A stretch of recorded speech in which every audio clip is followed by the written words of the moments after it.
Shane, buddy, I got a big problem. What's that? I got so many answers, but I have no questions to give my answers to. Well, have I got the show for you? It's time for community questions on Hot Take!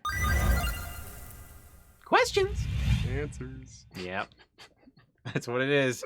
Folks, it is that time again where you send in a bunch of questions, we don't know what's being asked, and we answer them on the spot without any preconceived notion of what the heck is going to be asked of us. Every time we do this, I am horrified. Yeah. Because I'm just like, I don't know. I don't know what's happening. Anything could be thrown at us at any time over the internet or physically. We don't know. Yep, you know, really this is... It's wild. And that's the point of this. You can ask us questions in the comments. You can send in questions on Twitter. Ask questions anywhere you want. We'll find them and then we'll answer them. We'll find them and we'll hunt you down. Hunt them down. All right, let's get to the first question. Okay, the first question is from Sam Gomez. Do you guys think it makes sense for Ubisoft to adapt Far Cry 3 Blood Dragon and Watch Dogs into cartoons aimed for children and young adults, or is it a dumb decision? I heard they got the guy that produced the Netflix Castlevania cartoon, and that was pretty good. Wait, what? Yes, I have actually heard about this. I have not heard about this at all. Okay, wait. Let me wrap my mind around this. So Blood Dragon is being adapted into a kid's cartoon? Yes. Okay, I have a snippet. Okay. So there was an article all about Ubisoft's initiatives with this. There's a few of them, and this is the snippet for Blood Dragon. Okay. Meanwhile, the company has partnered with Netflix Castlevania producer Adi Shankar. Adi Shankar. Didn't he? He's also doing the Devil May Cry. That's right. As well. Yeah. For the young adult series, Captain Laserhawk, a Blood Dragon vibe. Brackets based on the M-rated Far Cry 3 expansion Blood Dragon, which will form a multiverse with other Ubisoft titles. And I have a poster. Okay. Pull up the poster. This is a real poster? It is official from Ubisoft. Oh. Wild. Captain Laser. Okay, so let me tell you. Okay, wait. This is for kids. This is for kids. Young adults. Young adults. Okay. I kept thinking like this was for, we're talking like youngsters, but I saw the sort of the subtitle or catch line is, "This is one hell of an apocalypse we're having." Yeah. I was like, that's for kids? I don't know. You know, look, we watched weird stuff when we were kids that had a little bit of violence to them and stuff like that. Street Sharks. Ren and Stimpy. Yeah. Ren and Stimpy was like a kind of a teenager thing. Maybe if they're going for that same age bracket, they could have something. You went to something that, Ren and Stimpy was actually about Street Sharks. Who remembers Street? It was maybe our audience Sharks in the Street, folks. Yeah, it was like they were just hustling. Jossum. That was a thing. I would be interested in seeing this. I don't know if it's really going to be. Like, if Ubisoft is aiming it at kids, it's probably going to be toned down. And I think some of the adolescents. Yes, yeah. I think some of the fun of what Blood Dragon is all about is the over-top violence, is the crazy stuff.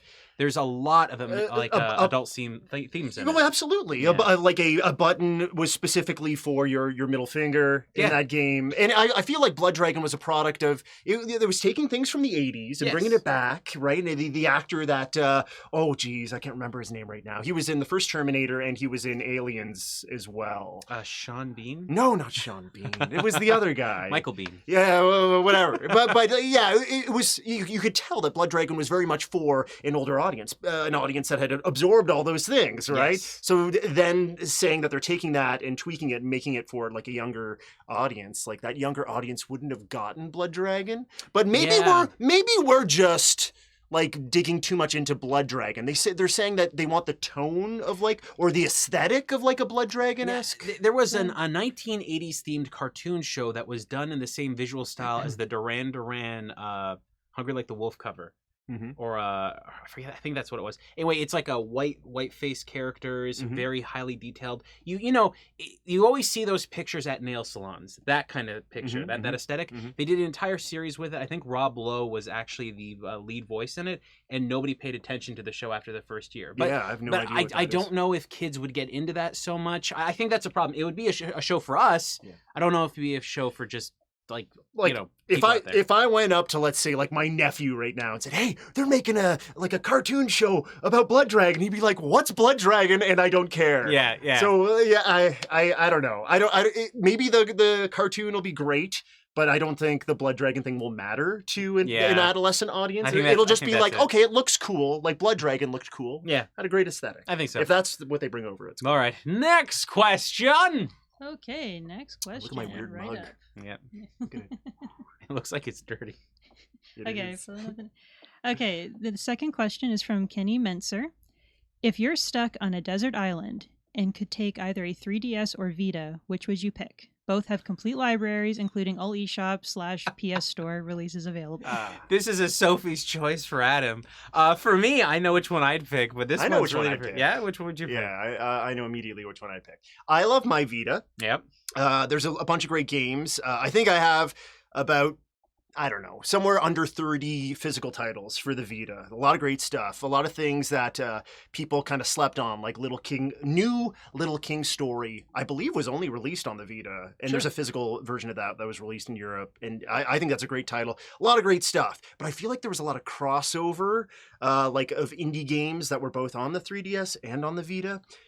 The 3DS, its library is ridiculously good. The Vita is an amazing machine. As far as the hardware is concerned, the Vita is a better machine than the 3DS in my mind, right? But the library, the 3DS library, I'm still like going through 3DS games. I just beat Mario and Luigi Superstar Saga plus Bowser's Minions the other day. And I have like, my collection just keeps growing and growing. There are so many fantastic games on the 3DS. I choose the 3DS. 3DS, because you have access to DS games. You also have the downloadable library of games as well. Right. I wasn't sure if he meant the DS as well as the... Because if you're going with the Vita, you can be like, well, then you have your PSP games. You have your PlayStation 1 games, you know? Even then, I would still go with 3DS, because I think the 3DS... See, if I take the entire library into consideration, the 3DS still has a stronger library. Where Vita wins is that if you allowed me to hack it. If I could hack the Vita, then suddenly I have access to all the fun things I had on my hacked PSP. So that would make more sense to me.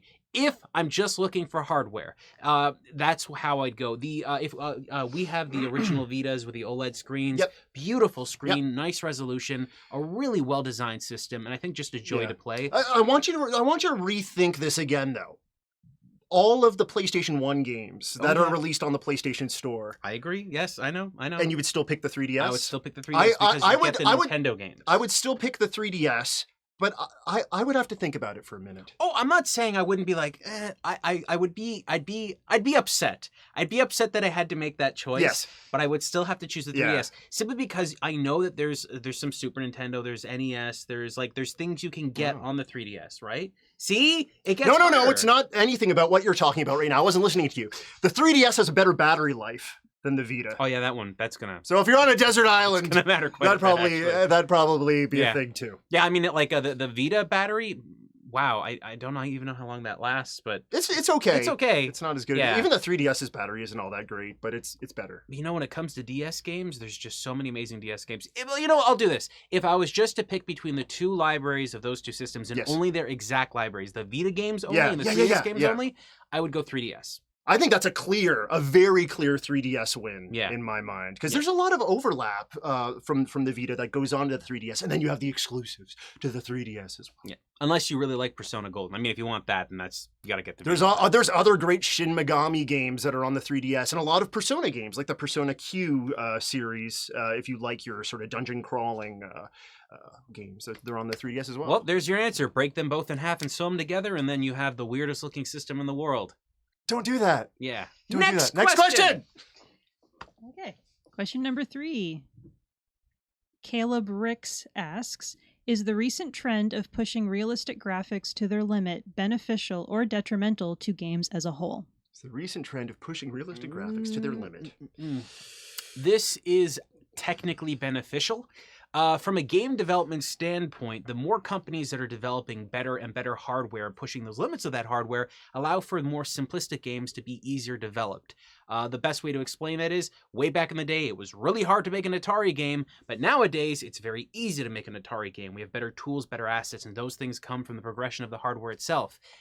Does it necessarily make a better game? I would argue not. There are plenty of games that look realistic, and they play like hot garbage on a very, very hot day. I feel like you should always be trying to push the limits in all sort of ranges. And if people, if developers are trying to push, or the people that make hardware or whatever, are trying to make it so that you can make things look more like realistic, those talents and those tools can bleed over into other things as well. So yeah, I always want, because like we always talk about, gaming is something that's still being very much, it's still becoming its thing, right? It's still growing. I mean, other mediums are as well, like film and stuff. There's always new developments, but yeah, pushing things like realism overall are just as important as pushing other. I want everything to always be pushed to the max, so that the talents and the tools, maybe things get easier to create, but all of that, the goodness is scattered everywhere. Hey, we don't want to make a realistic game. We want to make a funky game using the realistic tech that you developed. Yes.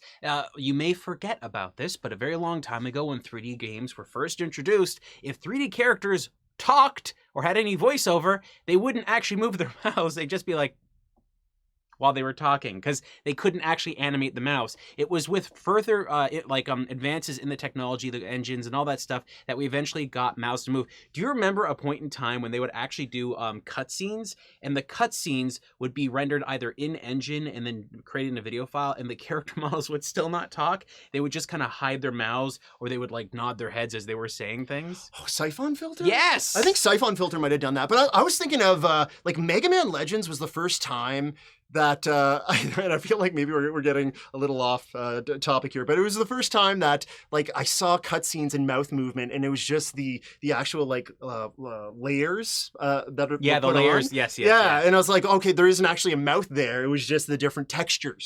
The different textures were changing. Yeah, they're like pop textures in and out and stuff like that. We are, because of the advances in technology, we got better voice performances up until the point that I believe Half-Life 2 is one of the first games to introduce this, where they just put an audio file in there, and then the game would just go, okay, just open and close at this point. Advances are important, but that doesn't make a better game. Yeah. Next question. Okay. Question 4. Okay. From Tech5x5 channel. I don't know if I pronounced that correctly. You can bring one dead PlayStation 1 franchise back from the dead. What do you revive and why? Oh, Jesus, crow, no. Yeah, I knew. Oh my gosh, this is the worst question ever. I want you to answer this first, because I have to like delve. Yeah, I knew Adam would have difficulty. I collect games, and I don't have the hugest collection in the world, but the biggest collection that I have is PlayStation 1 titles. I'm a very, very big fan of PlayStation 1. Okay, so if we're talking exclusive to PlayStation 1, this one isn't going to necessarily count. I would love to see Vigilante 8 return. That's a great one. Yeah, Vigilante 8 is one of my favorite games of all time. It's a wonderful game. It's kind of like Twisted Metal, but it has a 1970s aesthetic to it that is just wonderfully well done. The company that had produced it created a game on PC called Interstate 76, I think it was. Yep. And that game was a different variation of it, and they created it with the MechWarrior engine. So when they brought it over to the PlayStation, it was a completely different game altogether. That game stands alone. It's really, really good. There are two versions of the game. There was a first game, then a sequel. The sequel's released on the Dreamcast. That's the best version of the game that exists and includes all the levels of the original game. However, with that being said, they did at one point bring that franchise over to the Xbox 360 with a Vigilante 8 arcade game. Not done very well, done very cheaply, and nobody played it. I remember going online to play with people online, and there was nobody there. Like, I've never played that game online with anyone.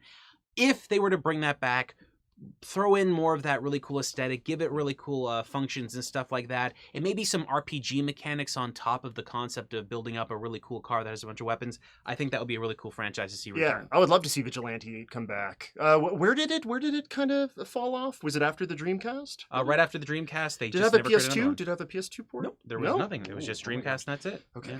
I was doing a little thinking. I was like half listening, like I wonderfully do, and I was doing a little thinking at the same time. Silent Bomber is a really, really great game not a lot of people know about that was released on the PS1, where it's like you got your kind of futuristic like army levels and stuff, and it kind of has the same perspective of like Metal Gear Solid, but you're kind of leveling up a dude that can control bombs that he's placing on the field. It's a hidden gem that not a lot of people talk about. It was really, really well done. I would love to see that brought back because I felt like a lot of the bomb mechanics in that were pretty neat. There's an RPG on the PlayStation 1 that's a little bit like lewd by today's standards because it was a product of its time. It was published by Atlas in North America, and it's called Thousand Arms. Oh yeah, I remember Thousand Arms. Yeah. I think it's Thousand Arms. Thousand Arms.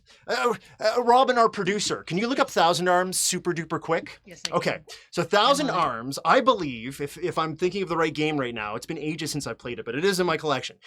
You can get weapons in it. And then you date girls, and depending on how your dates go with these girls, you wind up getting stronger and better weapons, I believe. Wow. Yes, that's it. It was Thousand Arms. Boy, I didn't know. The cutscenes are actually like really well animated. There's a lot of character. The sprite work. It's like that sprite and 3D animated landscapes and stuff. Yeah, gotcha. That's sort of that match. It's just so unique and so fun. I love games that are just like when I think of PS1 games that are specific to that console, like getting a rebirth, I want the weird stuff. So, okay, Silent Bomber, we did Thousand Arms. There's one more I was thinking of. Oh, okay, this is kind of cheap. Bushido Blade. Oh, Bushido Blade got a PS2 release. No, only PlayStation 1. It was PlayStation 1. Yeah, I said the wrong game. But Bushido Blade's awesome too. Bushido Blade should get a rebirth.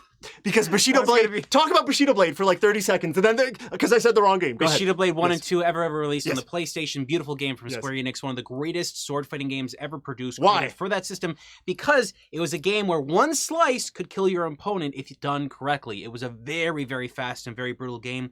Beautifully rendered, great graphics. I wish it would come back because they could make the game better now. It needs to come back. But that was the wrong game. Okay. See, we do this live, and sometimes our brains are everywhere. Okay, I was thinking of Brave Fencer Musashi. Oh, yeah, of course they should. But that was also a Square Enix joint, but Brave Fencer Musashi had a sequel on the PlayStation 2. So technically, it wasn't specific to the PS1, but a great sort of action-adventure 3D title in the same vein as your kind of Zelda-ish games. Very cute little character, very fun. I can pull one out that no one's ever going to care about. Future Cop LAPD. I have that game. It's such a good game. And it's great. It is. It's a great EA game, so it would come back and just be a monster. But you know, like that game existed, and it was so like the concept of it was so good. You had a police car that could transform into a mech, and you'd basically be taking out these really bad criminals in LA. And there wasn't a big story to it, but it was a very just well-designed game. It was a well-designed sort of vehicle. Well, you can't even really call it a vehicle. When you think of a vehicular action game, you think of Twisted Metal or like Vigilante 8, but it was more like, felt kind of like a 3D isometric like action shooter kind of game. And I remember the graphics, but it was really fun. Yeah, really good. The graphics at the time were very advanced. If they were to ever make another one of those, that'd be really cool. All right, next question. The next question is our final question for the episode. Okay. It's from The Real DVR. Question: why did you choose to make video game content on YouTube over other topics? What other type of content would you have chosen? Okay, well, you answer this one first because many of you may not know this, but Adam started a channel a long time ago called It's a Dog and Game. And It's a Dog and Game is one of the greatest and funniest cartoon video game shows ever on YouTube. Oh, for sure. Oh, I love the show. It's fantastic. But I mean, that was video game content, though, right? And he's saying, or this person is saying that if it's not video game content, what would you have started? What would you have been doing? Because I just love video games. So that's exactly what I jumped to immediately. But I also like art. So maybe that would have been something that I would You would have brought back Art Attack on YouTube? Oh, that would be cool. Do you guys know Art Attack? We're Canadian, so we got like the UK show. No. Because of our sort of our media system, we get some stuff from the UK here in Canada that folks in America don't get. And I think Art Attack may not be one of those things that is as widespread. It'd just be videos of Adam like doing box cover art from video games and macaroni. And it's just like you see. What a great idea! It just pulls back to see what it is. Next week we're not doing a Q&A. We're making macaroni covers. So I started Rerez. I really like video games. Like when I was a kid, I was reading Next Generation magazine and Game Pro, and and like tips and tricks, and those were my things. Like I loved reading those magazines. I like going online and reading about video game industry stuff. So the concept of video games for me isn't just the enjoyment of games, but it's the industry, it's the people in it, it's everything about the video game industry that I really, really like. So I've been a big fan of that forever. I don't think I would have started another YouTube channel first had I not at least tried video games to begin with. But had I not gone with video games, I definitely would have made a channel about movies. I'm a very big movie buff. I went to film school originally. He's very knowledgeable. Didn't use anything in film school for anything I do now, but like I really liked films and I wanted to talk about that. And if not for that, the other thing I probably would do would be a food channel. I was gonna say that. Yeah. You're a big foodie. Yeah, I right? like. I mean, I'm not like. It's weird. I like food a lot.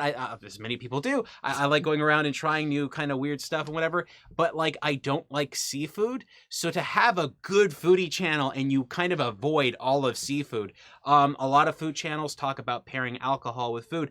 I don't drink alcohol, so that's like a thing. You miss a lot of food when you strip out alcohol in seafood. It's like there is 90% of the world out there that is all they do. Yeah. So it's like it's kind of sucks. But if I were to do it, it would be about like candy and stuff like that. And that's probably where I would have gone into one of those directions had video games not have been a thing. But believe me, I'm too much of a video game geek to have not done video games. Yeah, absolutely. We have to.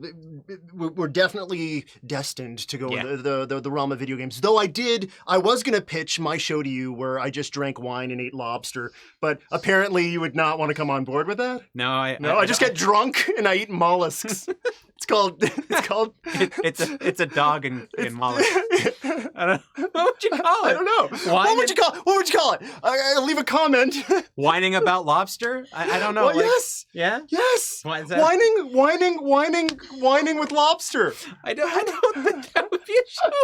Would you watch that?